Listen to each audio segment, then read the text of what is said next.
What's up, guys? Welcome to Daily Dose of Reddit. This is your host, Zach, and today's subreddit is r/ChoosingBeggars.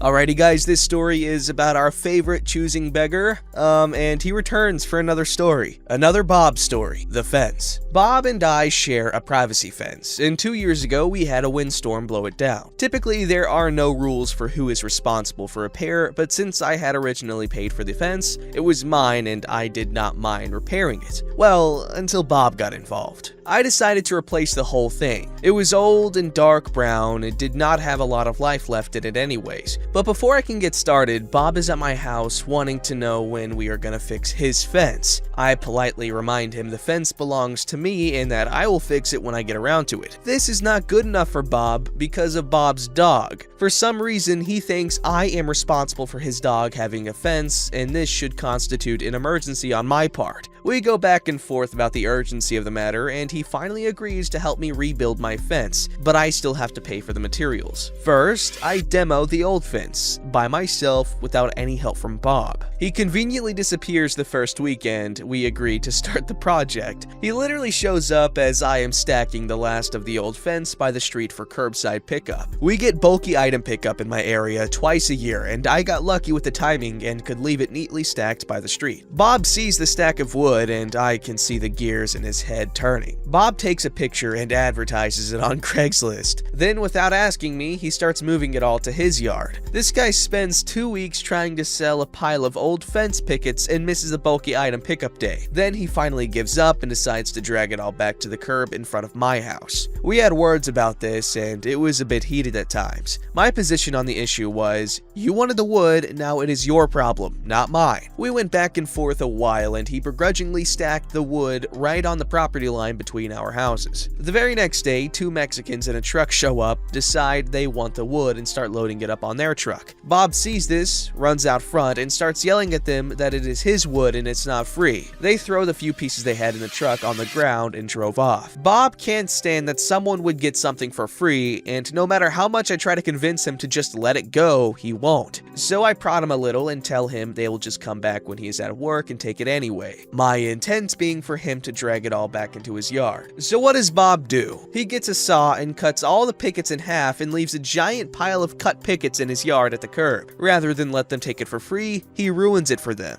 That pile of wood sat there for weeks before the city cited him and made him clean it up. More on that later. Back to the fence. While replacing the posts, Bob starts questioning where the real property line is. I am pretty good with where the old fence was, but he is convinced that the line is too far on his property and wants to move it towards my house. I checked the survey, and the original fence looked like it was built about 6 to 12 inches inside my property, and I suspect he wants to move it another foot over so it's easier for him to get his boat into his backyard, or maybe he is just being Bob and wants something more. The easier way in my mind to settle this is to find the pins and pull a line between them. Bob gets a crap-eating grin on his face and says that is a great idea, and alarm bells go off in my head. After a little work, I find the pins, and not only was the fence on his property, it was a foot on his property. This is not right. It's not matching the survey that came when I bought the house, and I'm sure I measured it right the first time. Out of self-defense, I hire a surveyor for $400 to come out and verify the property line. When the surveyor comes out, Bob blows a gasket and tries to refuse the guy to access his property and tries to harass the surveyor while he is doing the survey. None of this even fazed the surveyor. He acted like this happens all the time and maybe even paid closer attention given how hostile Bob was acting. It turns out, for good reason too, Bob had moved the pins. The fence was not 1 foot on my side, it was 2 feet on my side. Bob had moved the pins. His shed was a solid 1 foot on my property, and given the new lines, it did not look like he would be able to get his boat in and out of his own yard now. That new fence he was insisting I fix, he starts talking about how maybe we could just put it back where it was, and how he was willing to help, and how good fences make good neighbors. It was not enough that I pay for the repairs and do all the work, he wanted to screw me over the property line too. It's never enough for him. Over the next few weeks, I notified him of the shed encroaching on my property and made him move it. Then I built that fence months, right on the line, and foolishly believe it was over. My insurance company sends me a letter about a claim on the damaged fence. He had filed a claim for the fence on his insurance, then his insurance contacted mine to settle between the two. My fence, the fence I paid for and built, he is making a claim for. I told them the whole story and sent copies of the receipts. A couple of weeks later, I come home from work and all the old fence pickets are in my yard. Bob tells me since it's my fence, then the trash from the old one is mine too. I guess the insurance company denied his claim. During this time, Bob got a citation for the trash in his yard. When code enforcement came back out to inspect it, they knocked on my door and I told them the whole story. The guy was really nice and just walked back over to talk to Bob. I don't know what he said, but Bob hauled the wood off to the dump the next day. We don't talk about the fence anymore, and now his ugly boat is in the side yard where he parks his boat right on the property line. I paid for the fence and the survey, and while I picked up a little extra yard, it did not have to be that way, and all of this so Bob can have a fence for his dog. He is still pissed and will tell anyone who will listen how I stole a foot of his yard and how I made him move his fence. I paid for the fence both times, the survey, did all the work, and somehow stole part of his yard. Honestly, I would have been happy to put it back where it was if I did not have to look at his boat anymore, but he was being such a douche over it, I felt like letting him win would hurt more. You gotta love Bob, man. I imagine Bob being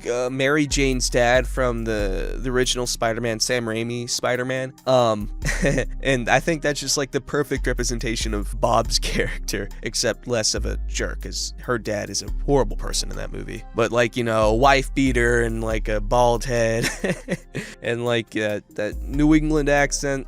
This story's called Karen Learns the Hard Way That Hot Coffee Becomes Cold When You Add Too Much Cream. Starring Karen as my psycho customer and me as the friendly barista. Act 1. Scene 1, Starbucks. Tuesday, 9 a.m., 2005. I'd like a tall dark roast, please. For those not in the know, that means a strong coffee. Sure thing, Karen. That's $2, please. What? Karen pays. I serve her the coffee. Karen goes to the cream station and puts cream in her coffee. Karen sips her coffee. Karen empties some of her drink into the trash to make room for more cream. Karen gets pissed off and returns to the cash register with a forced expression of anger on her face. My coffee is cold. Weird. I wonder if that has to do with all the cream you added. Edits, I get that this was a rude reply. She had, though, emptied nearly half her coffee and replaced that half with cold cream. I had thought I was being playful.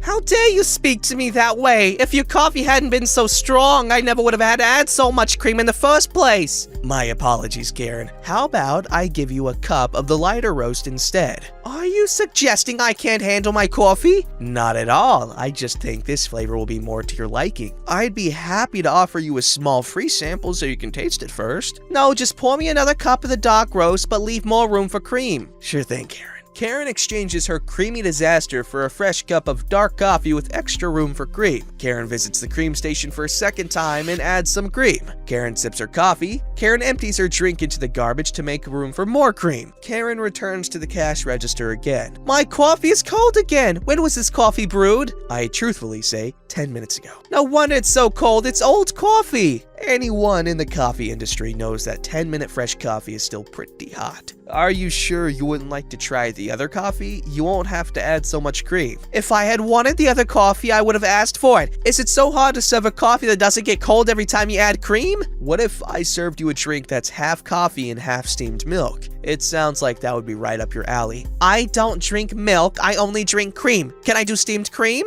Yes, you can. Normally it costs hella dollars, but I'd be happy to give you one on the house this time. Wait, I normally have to pay hella dollars for a coffee with cream? Steamed cream. It costs extra for the steamed milk, and a little more extra for the steamed cream. That's outrageous. No sane person would pay that. All I want is a cup of strong coffee that stays warm when I add cream to it. Try again. A third coffee. Yes. Are you sure this won't be a waste of coffee? I know how to drink coffee. If you hadn't screwed up the first two coffees, we wouldn't be here and I wouldn't have to tell you how to do your job. I pour Karen a third coffee. While Karen is failing again at achieving her desired taste, I serve another customer who asks me one or two questions about a drink that she's never heard of but would like to try. I make this for the other customer, her desired experiment, and she is satisfied. She leaves happily. Karen slams her third failed coffee on the counter, miraculously avoiding a giant giant mess to clean. Is that how long you take to serve all your customers? What? You spend 10 minutes making that girl's drink, but you can't even spend 1 second to get my drink right? Actually, I spent less than 2 minutes with that other customer. Okay, let's wrap it up now. Karen tries the normally expensive half cream, half coffee drink.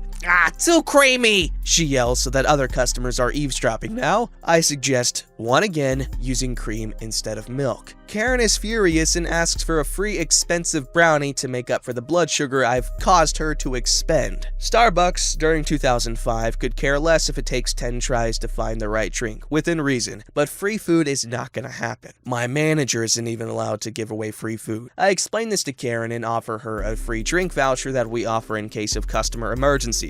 Karen presses for the free brownie, doesn't get it, and takes the free drink voucher, glaring at it like it's got germs on it. It's a miracle you stay in business when you treat your customers like crap all the time. Karen leaves. Karen paid $2 for what turned out to be 3 wasted coffees, a wasted Breve Misto, the expensive one, and a wasted carton of cream. She walked away with a free drink coupon and was angry about it. Epilogue. The next day, Karen didn't recognize me. I said hi, but she didn't have a clue who I was. I'm like 98% sure she wasn't acting. She asked for a tall, light roast coffee. She added a splash of cream and she said it tasted awesome. It became her regular drink. Wow, she knew that the barista was right. Wow. She just had such a stupidly inflated ego that she was too afraid to admit that someone else would be right over her. Holy cow. People these days. No, people in 2005, man, I swear.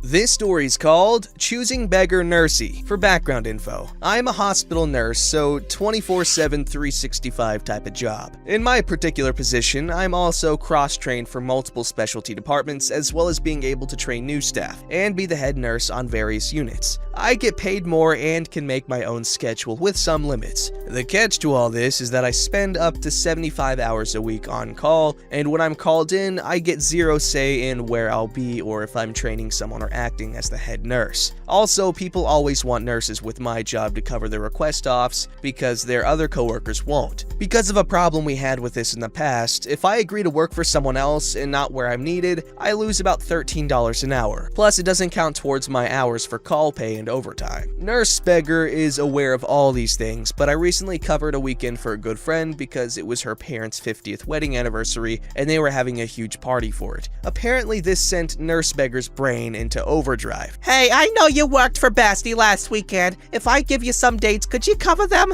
I'd really appreciate it. What dates? And what are you offering if I trade? Why would I have to offer you anything? I can't work for you and it's extra money for you. It's not though. I lose money covering for you. No, you freaking don't. You get paid by the company and it's overtime, so time and a half. No, if I work for you, I lose my premium pay and that's $13 an hour. Plus, I can't claim call pay or overtime, which is up to double pay plus differentials. So really, if I work overtime to cover your shift, it costs me $250 to $400. Tell me the dates though, and maybe I can do one on the same deal everyone else gets. Wait, you make a deal with everyone else? Yeah, I'll cover their shifts, but I want $50 and they have to buy me dinner that night. Usually a $7 sandwich combo. You want me to pay you to take my shifts? That's benchy. I can't believe you won't help me. Oh, the dates are Valentine's Day, Mardi Gras, St. Patrick's Day, and the weekend before. Easter weekend and Memorial Day weekend. Oh, so all the days my own boss will pay me extra to work for her and I can make almost triple pay. But you're single and I have a fiance and we have kids. You should be glad to work all those shifts for me so I can stay at home. That's $300 a shift before taxes. No, it's a $350 loss. I can make $650 a shift. Also, you're ridiculous for implying that I'm so pathetic I have nothing to do on holidays except work. But you're single. What are you gonna do? Single women don't have lives. Don't you just stay home with your cat? I want to spend time with my boo and my kids. Yep, that's exactly what single women do. We just go home and lie in bed with our pets until we have work to bring meaning to our lives again.